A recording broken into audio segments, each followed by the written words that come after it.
Hey everyone, Dr. Luke Peterson here, physical therapist with the Knee Replacement Therapist. You're watching the Need to Know show. In this episode, we're going to talk about some of the top tips and tactics for treating and managing back pain, particularly back pain that occurs after your knee replacement surgery.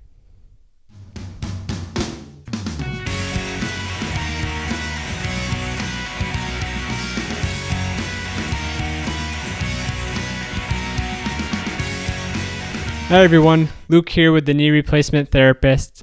So yesterday's video, we really talked about how back pain is very prevalent, very common after knee replacement surgery. And we talked about some of the reasons why this may be and what might be some of the causes. Of course, with any type of back pain or any type of chronic pain or discomfort, the causes and the factors tend to be multiple different things that are kind of contributing and feeding into the back pain that you're experiencing. But we talked about some of the things that you might think about as common reasons. Well, okay, this kind of makes sense. Why my back might be not feeling good. Why might I have some back pain, some sciatica discomfort. For this video, we're going to talk about briefly what are some of my overlying principles, what are some tips and tactics for treating back pain after having knee replacement surgery.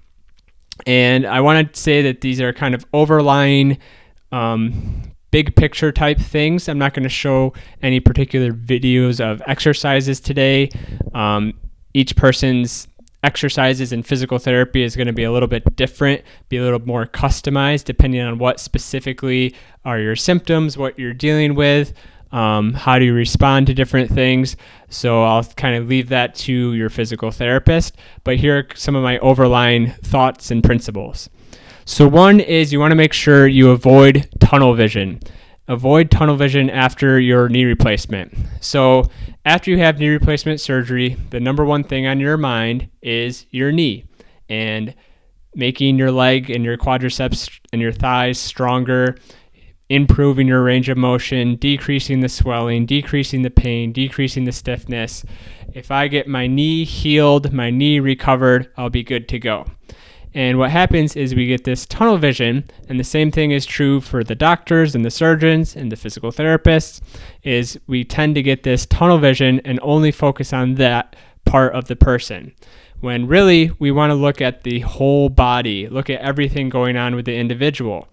Having a nice, healthy, functioning knee isn't going to do you much good if you have debilitating low back pain or sciatica.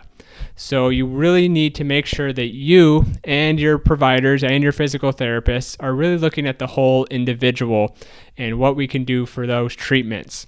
We don't have to focus just on the knee. We can work on doing exercises for the low back. We can do range of motion exercises. We can do strengthening and core strengthening exercises. We can do just functional movements and strengthening exercises. We can do aerobic activities, walking, biking, whatever it may be, the things that are best going to help you feel better as a whole person and individual. And along those lines is my next point is you want to make sure that you're communicating and having open discussion with your therapist, with your surgeon. Tell them the symptoms you're experiencing. Just because it's in your low back or somewhere else in your body doesn't mean that it's not relevant and not important to share that information with your therapist and share that information with your surgeon. A good surgeon and a good therapist are going to be able to help you with those symptoms and help you with that pain and give you the tools and management strategies that you need. So be sure to be your best advocate, even if it's not related to the knee, doesn't seem like it's relevant. Make sure you bring it up. Worst case, they'll say, it's nothing, let it rest a little bit.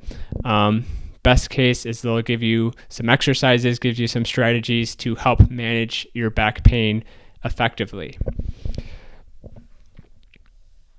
The other thing is think about having a good perspective and good understanding of pain in general. So pain, of course, does not mean damage. I shouldn't say of course. This is kind of a big important thing. pain does not equal damage. So you have a lot of times when you have pain in your body, and it doesn't mean that there's necessarily some structural damage or injury to the tissues or structures of your body. Pain is your body's warning signal. It's saying, warning that there might be some damage, there might be some harm, something going on in your body, but it doesn't mean that there necessarily is that damage or harm or something bad. So what you want to think about is, in the short term, pain signals and pain information tends to be very good. If you sprain your ankle, you have a lot of pain, that's a good response. Your body's telling you the right thing. When you have pain for a long time, when you have pain that's non-specific, kind of doesn't have a general connection to anything, your body's ability to interpret pain and give you good information tends to be a little bit compromised, a little bit off. And so what's happened is your body, in essence, has gotten too good at experiencing pain, too good at signaling pain. And what we want to do is start to retrain the brain, retrain the body to move, to do things, to do activities without this pain. And the best way to do that is through movement, through exercise, through physical activity, through doing the things that you aren't doing because of that pain. So for example, if you like to garden, start to garden slightly. You don't have to go all out. You can start slow, start light, and build your way up to getting back to that thing. It's about kind of grading exposure, slowly retraining your body, retraining everything to be able to move and do things without experiencing this pain and discomfort. So get active, get moving, move the body, exercise. The other thing I want to say is make sure that you're aware that with back pain, with any type of pain, there's always more than one factor. There's multiple things at play, from the physical and the biomechanical to the psychological, mental aspects, past experiences, social supports, on and on and on. There's many, many things, stress level, that play into the symptoms your body experiences, the pain your body experiences. So make sure that you're looking at those things and you're aware of those things, and you're thinking about how to be healthy overall, and that's going to in turn lead to less pain and discomfort in your back or anywhere else in your body. So that's things about the physical, about exercise, movement, stretches, strengthening are all awesome and very important, but there's also the psychological, the social supports, stress management. All of those things are very important as well. So those would be my top points, my top tips for managing back pain after knee replacement surgery.